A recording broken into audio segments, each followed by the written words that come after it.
9/11, a series of attacks on the U.S. September 11th,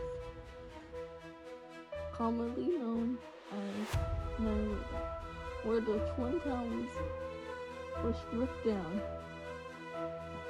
and the Pentagon was hit. This is a recap of this America. At 8:46 a.m., Flight 11 was hijacked by the terrorists. They would come on the plane acting like normal civilians, but then they struck their move. They took control of the aircraft, and then around at 9:03 a.m., Flight 175 was also hijacked, heading for America, the World Trade Center.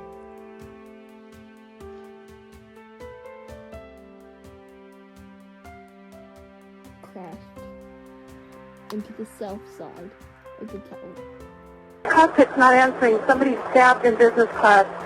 And I think there's mates that we can't breathe. I don't know. I think we're getting hijacked. At 9:37 a.m., Flight 77 was hijacked as well, heading for the Pentagon, and crashed into it.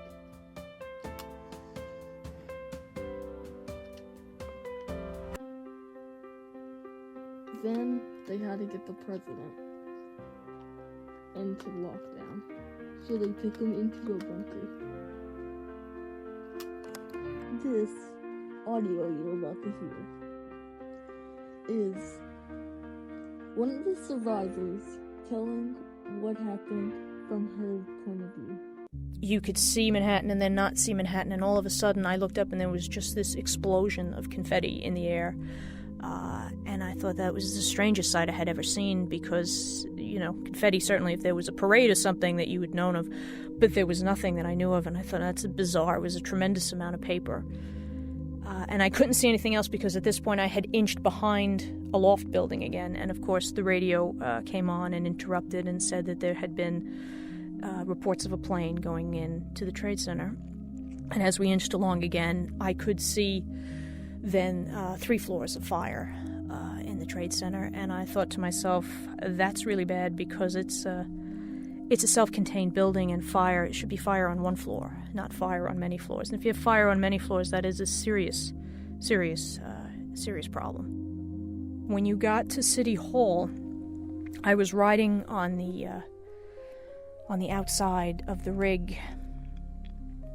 And I remember when you got to City Hall, it's almost as if you entered, it's almost as if there was a curtain and you walked into a curtain. The sky disappeared.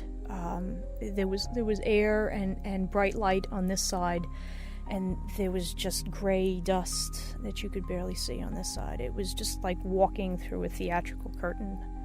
There's 6 inches of dust on the ground. We parked right across from the plaza, and I remember getting out. I had no mask because our rig was already down there. Our guys were already down there. So I went to the back of the rig to try to see if there was another mask, another air pack for me. And I remember going around to the rig, around the back side of the rig. And as I got to the back side of the rig, I looked up, and I don't know why I looked up, because I didn't hear anything. But I saw what I can only describe as almost like a tornado hurtling at me. Just this cloud of dust that had to be over 100 feet in the air, and it was literally circling, and it was just bearing down. I've never seen anything like that, and anything move as fast as that. And I turned around and I yelled, run, Cap, run, because the captain was behind me. And he looked up. We all took off down the block. And I honestly thought in the midst of all that, if this is going to come down and it's going to fall all at once as a building, if I beat the cloud, I'll beat the building.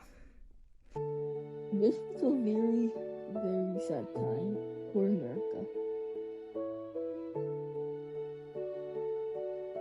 That's why now we have better security systems and better homeland security.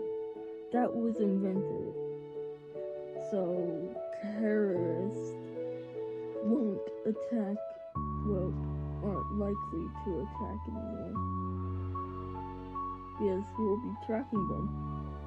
We'll know every single plan of theirs. That's why we have better systems now. But for those times, that's just tragic. Super tragic of what happened to all those people. All those innocent